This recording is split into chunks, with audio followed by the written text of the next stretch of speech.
What if Nebraska fans got together and decided not to criticize the Huskers? Is that even possible? It's part of our mailbag. Let's dive in.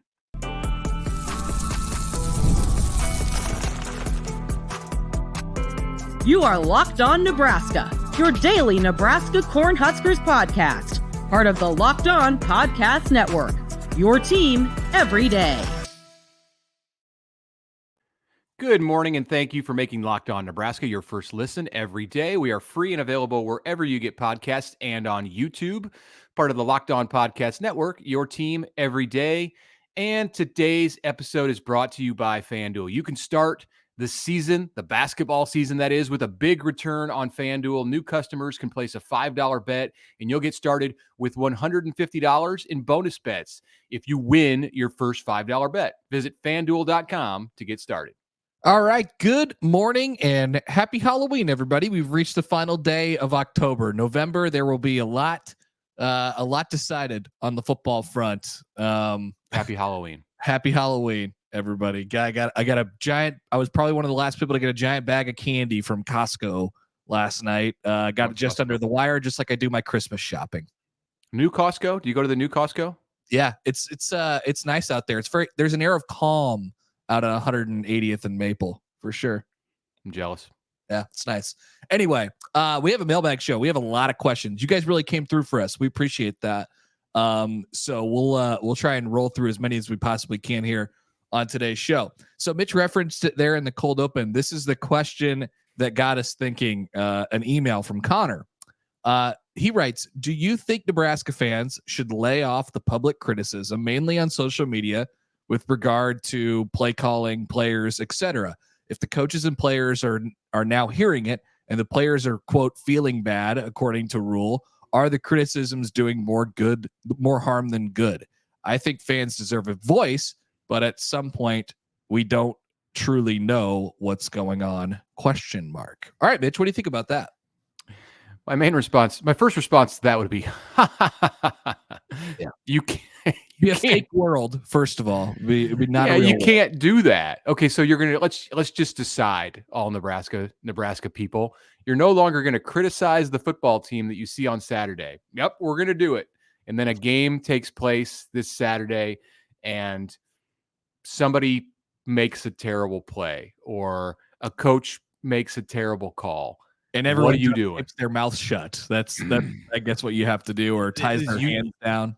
Yeah, this is an impossible thing. If you have fans who care, this is what you get. That's what I'm saying.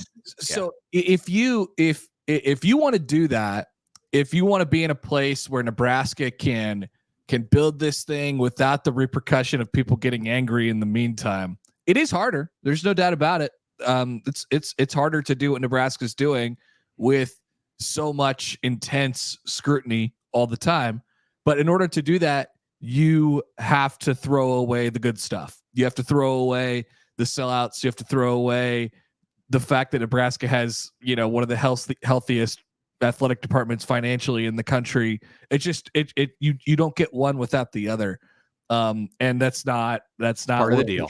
Yeah, it's part of the deal. You can't really do it. So no, the criticism is there and it'll always be there.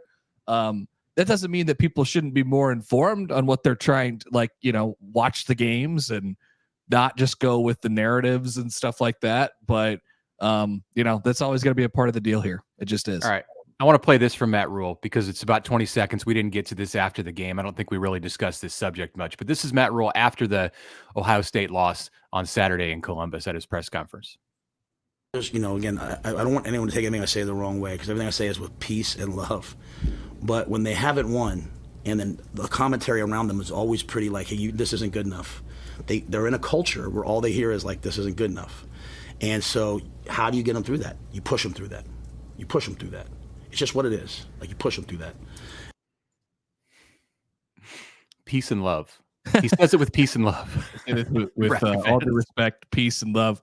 At Temple and Baylor, I think I've said this before on this show. At Temple and Baylor, he built those programs in relative silence. When they went 1 win in his first year at Baylor, 2 wins in his first year at Temple, nobody gave a rip. Nobody cared.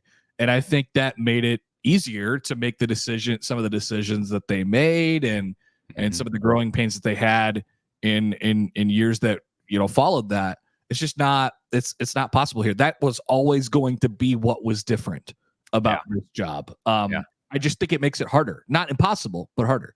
So to answer Pat Connor's question, no, you cannot. Nebraska fans cannot get together and collude and decide to all of a sudden take out the negativity and then everything will be better for the players. It's just not a world that we live in.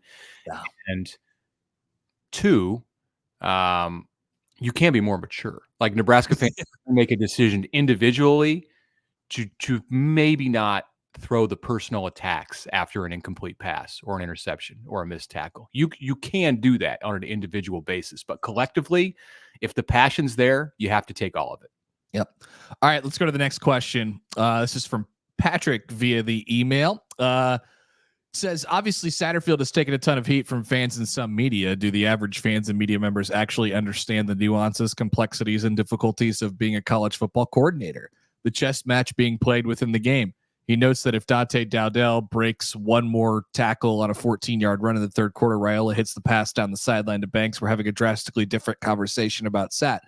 Also from Patrick, Raiola will be the Big Ten Offensive Player of the Week for his game against UCLA this week. Oh, love that. Like laced with a prediction too. Prediction. Yeah, good job, Patrick.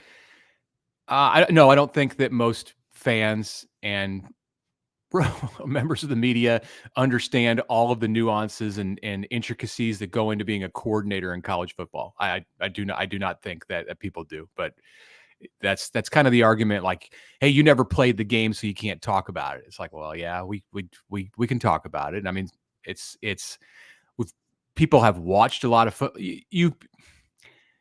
I'm not into that argument. The media is watching the games. The media sees as much practice as they can see, which is during the season 0 practice.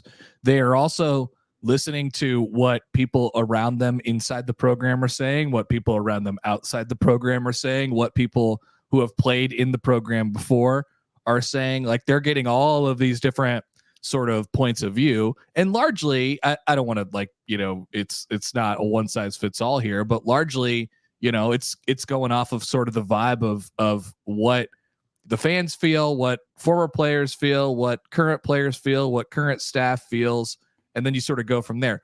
There's media that cover it. There's some media that cover it differently. They look at like they really know how to grind the tape. They know how to break things down that way. And so you have to, there's different, like, I feel like that's what's great about a large media contingency at Nebraska.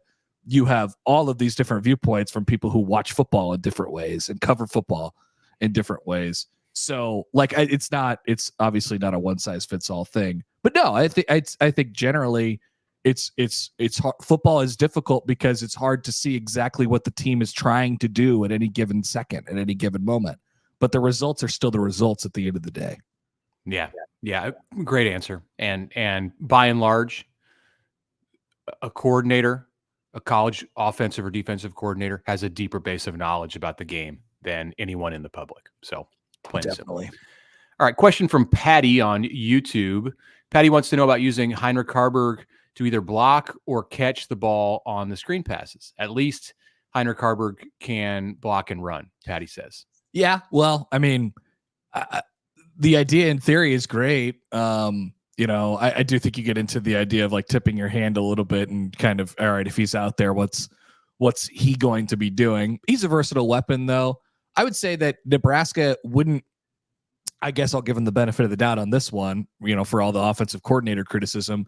I don't think Nebraska would continue to put Jamal Banks in situations where they're not putting him out there because they know he can't block it. They're putting him out there because they think he can block it, but he just doesn't block it sometimes, right? So it's not sometimes guys, there's a human element to this, and it's made up of about 90% of the deal here in football. So it's great in theory, but it's just that.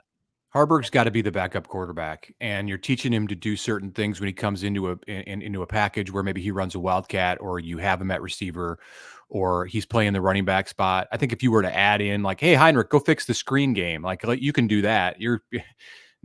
his number one priority has to be running the offense and being the backup quarterback, because he could be in at any moment to be Nebraska's top quarterback if Raiola were to turn an ankle or whatever. Yep. All right. Should we break here? Take one more before the break. One more. Here's James. Quick one here. An email. Coaches such as Kurt Cignetti, Kalen DeBoer, Jed Fish took new jobs and brought players with them, helping their early success. Rhule came from the NFL, didn't have any players to bring with him. In the age of the transfer portal, will schools be willing to hire NFL coaches, knowing it could take 3 to 4 years to turn a program around? Good question. Well, that's why you have to hire coaches who came from college. That's why assistant coaches. That's why if a head coach gets hired from the NFL, then he can bring in a coordinator who's been in college.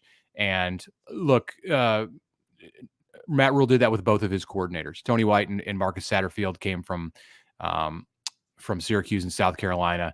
And not to say that a flood of players from those schools, none from South Carolina came. Oh no, they did get Billy Kemp. No, he's from Virginia. Excuse me. No. Yeah. One from Syracuse, right? And Thompson. Yeah. And that was, but there's also relationships. You don't have to coach at a school to have had a relationship with the player. And Nebraska's tapped a lot of relationships from Matt Rhule's time at Baylor and from other coaches' time at various places, even though many members of Matt Rhule's first staff at Nebraska were with him in Carolina. It's a factor to consider, but as an athletic director hiring a coach, I think you go out and look for the best coach and you don't worry about how many players he's going to bring from the portal. Agreed completely. It's an added bonus, for Cignetti to bring the amount of guys that he brought and for them to win as much as they did too. That is not a one size fits all either. That's not a situation you could even A, pull off everywhere, or B, want to pull off somewhere. Right. So it just worked out for him. It's an added bonus that it's definitely helped them jumpstart things at Indiana. But we'll see how that looks in a couple of years. And no, I don't think it's a huge subtraction for coaches who come from the NFL who can't bring any players with them. Yeah. All right. Let's come back after the break. We've got a lot more questions in the mailbag. One about how many wins are, quote, enough for this football season. We'll get to that when we come back. All right, football fans, we are headed into the second half of the NFL season, and it's headed into November, man. The weather's going to get cold. Dial in on those bets with the FanDuel Sportsbook, America's #1 sportsbook. When you get that hunch in the middle of the game, you can check out the latest stats, view live play-by-play, and so much more right in that same page where you place your bets. That is the beauty of the FanDuel Sportsbook. All the options are there for you and changing constantly. If you want to live bet, that option is there. Or if you want to throw in a future, say you want to throw a future in on who's going to win the big game this year or either league's championships, it's all there for you on the FanDuel Sportsbook. We want to get you started with $200 in bonus bets guaranteed when you place your first $5 bet. Once again, $200 in bonus bets guaranteed when you place your first $5 bet. That's with the FanDuel Sportsbook. Head to FanDuel.com today. FanDuel, America's #1 sportsbook.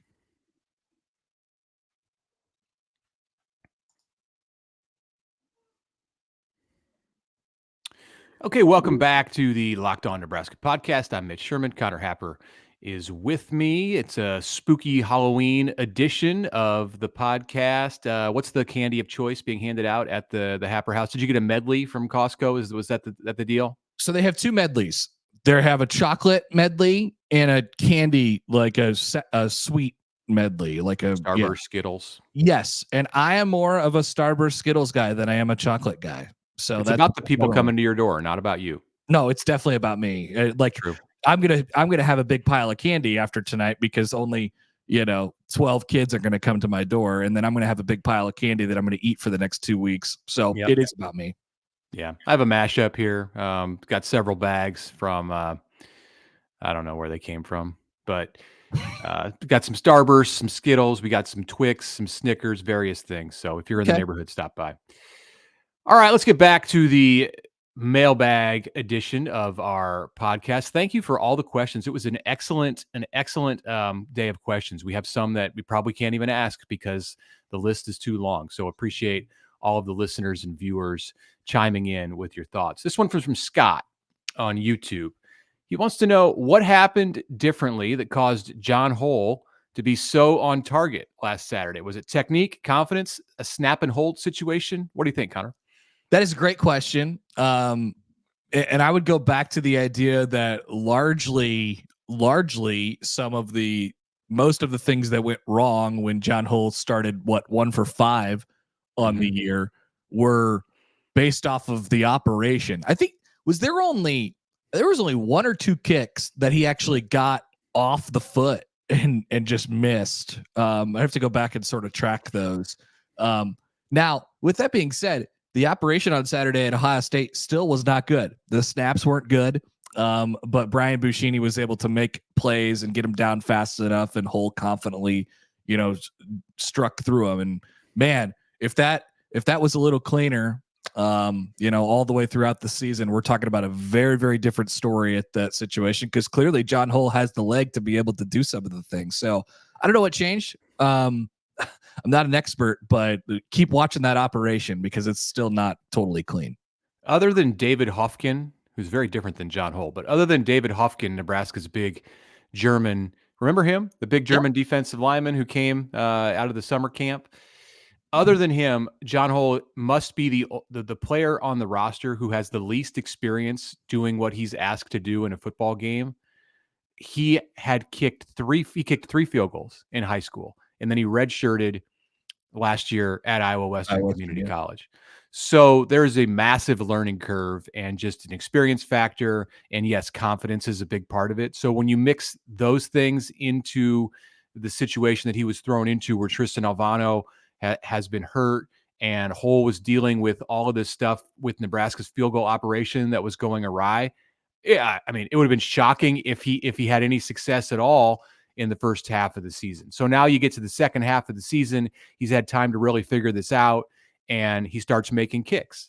And from that perspective, it makes a little bit of sense. Somewhat bizarre that he made 3 in front of Ohio State's 100,000 person crowd, including a 54-yarder at the end of the half. But it shows you, thank you, Gus. It shows you a little bit about the kind of leg that he has. And this is what Matt Rhule's been talking about since the beginning. He said, early in the season, that John Hohl was just as good and just as reliable from 30 as he was from 50. It's just a matter of getting the repetitions and getting the confidence down. So yeah, interesting. I don't know. So I don't know where we're at on that going into the final 4 games of the season. It's pretty good.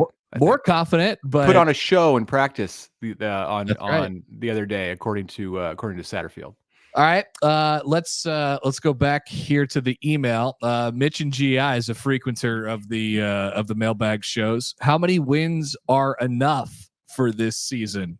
Should just making a bowl game satisfy Nebraska fans? Not if Nebraska wins on Saturday. They're not going to be happy with an 0-3 finish. So fans are always going to want more. That's just what it is. If Nebraska was 7-1 right now, fans would be looking for 10 wins, 11 wins. You can make predictions before the season. You can set expectations, but they're always subject to change in college football.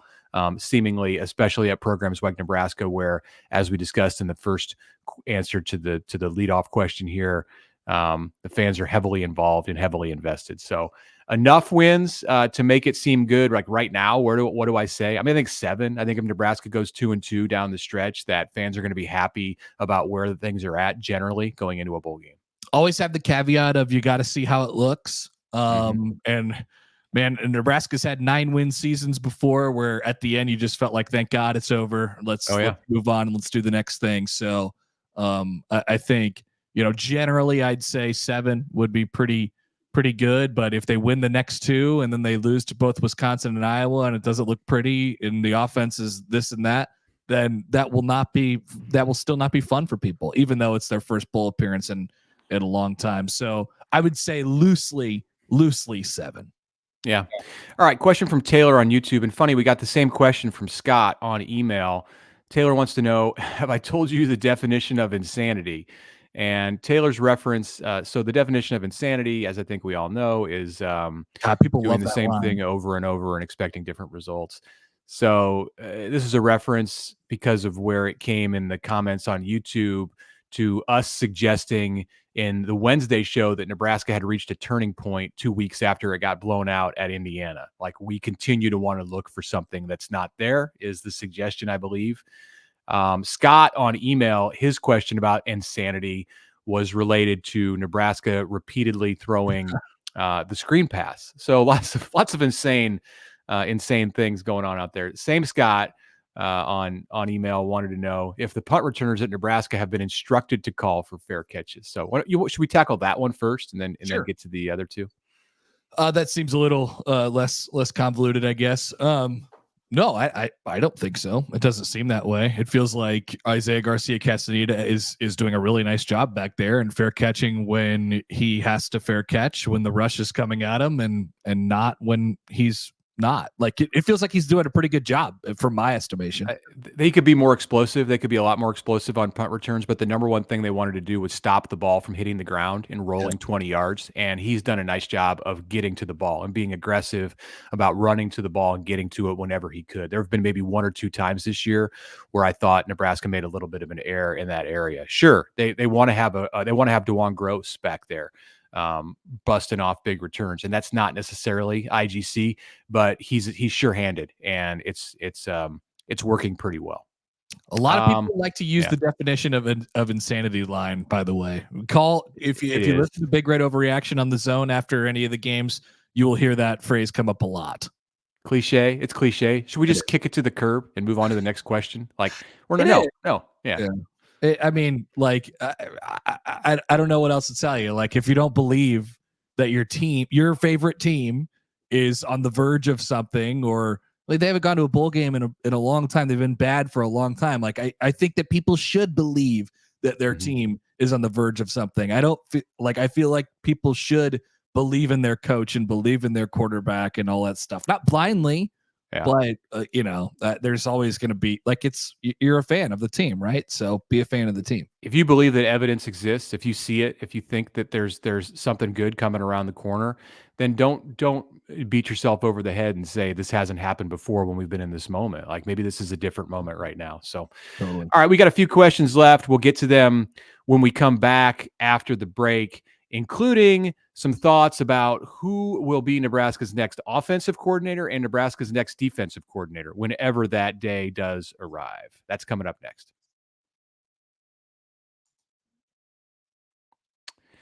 All right, I want to tell you a little bit about 5 Hour Energy, a sponsor of this podcast.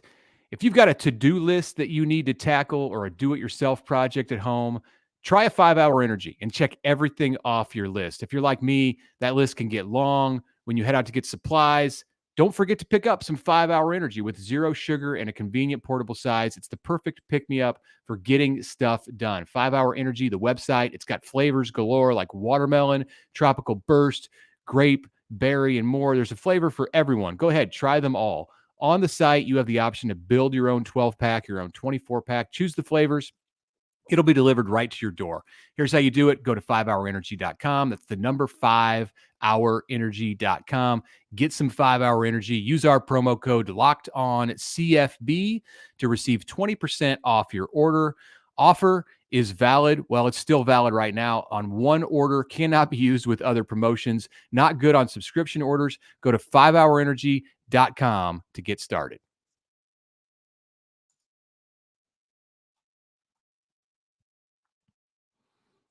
All right, welcome back. Let's race through these final few questions. Once again, appreciate your guys' participation this week. Tomorrow, our pick show, our predictions, which you should definitely listen to because we're very good at them, as you've seen all season long. They're entertaining. That's okay. That's a good sell. Here's Robert from YouTube. Do the players have some seasoning going into the cold weather games where they're ice water muscle rehabs, so that way the weather isn't going to be as big of a challenge for their bodies as fans think? Probably not a factor this weekend, but will be at some point in November. Could be for week the last 2 weeks of the season. The 11th game home against Wisconsin, game 12, definitely night game at Iowa City on November 30th. Look, they have the new Osborne Athletic Complex, or the Osborne facility. It has a a tub, like not a tub. It's a pool that you would see at the nicest of health clubs, probably nicer than that. I've walked past it, never been in it, but they can change the temperature. There's a hot area, a separate hot tub that bubbles up, like it's very large. You can swim in it. And the cold tub, I believe they can set the pool, they can set the temperature. I would say possibly this would be a question maybe for Mitch Cholowinski, the director of sports science, or some of their people in strength and conditioning, athletic medicine. Is it beneficial to go into the ice water, to go into the cold tub to get your body ready for cold weather games? I honestly don't know, but if they want to do it, they could. I'll say that if, first of all, they have all of the technology at their disposal that anyone could ever imagine, to your point, Mitch. Also, they have a coach who is kind of crazy, and every single time they have the opportunity to go outside in adverse conditions, Matt Rhule is going to he's going to make them do that. Last winter they did it. Yeah. So that he loves it. He loves, he's a button pusher, right? The executive button pusher. He loves putting his team through these various tests. So as ready as he can be, you're never fully ready, but as ready as he can be, Nebraska will be that for sure. Yep. Unfortunately, you can't do that in the summer, at least with the cold weather stuff. But when winter comes around, they'll be out pushing sleds in the snow. We know that. All right. From Sean on YouTube, he says, this is Sean talking here. After the removal of the current OC after the season, who does Nebraska go to for a replacement? That was Sean talking. Okay. Yeah. Presumptive, but let's go along with it here. Nebraska is the type of program to I think Rhule is the kind of coach to want to promote from within. So that's always going to be on the table. There are some other names that have floated around before. One last offseason who nearly joined the staff and went to a wrestling meet, and Dana Holgerson. And I could revisit that. I don't think you're limited to I don't think you're limited to anything. It's just about fit and all that stuff. If they go that direction. Yeah. If they get in this situation, I would think that the Holgerson thing would be revisited. And then you have Glenn Thomas on staff. He's the co-OC. He was brought in from the Pittsburgh Steelers. We're going to get to a similar conversation here in just a second on the defensive side, but you bring in a coach from the NFL, you give him a title, you give him a big salary. He's done this for you before. If you're Matt Rhule, Thomas calling plays for Rhule, they would look first to Glenn Thomas in some kind of a promotion role. But yeah, I mean, he's going to he would open his eyes to outside candidates too and see what's out there. Okay. So let's do the same thing from basically the same thing on defense. Here's Chris. Chris says, I believe John Butler, Nebraska's defensive backs coach, was brought in to be the defensive coordinator next year because Tony White is taking a head coach position this year. What do you guys think? Well, we know it's still on Matt Rhule's mind that he wants to promote Tony White. We heard Rhule offer some commentary on Monday about Tony White doing head coach things to get Nebraska ready for the Ohio State game. We'll see what the coaching landscape looks like. It's after the season. It seemed like every job that Tony White would have a natural connection to opened last year, and maybe it was a year too early for him to be the best possible candidate. I think he was still a good candidate, and some school probably made a mistake in not hiring him. We'll find out in a few years, but maybe his alma mater, which happens to be on the schedule and playing at Memorial Stadium on Saturday.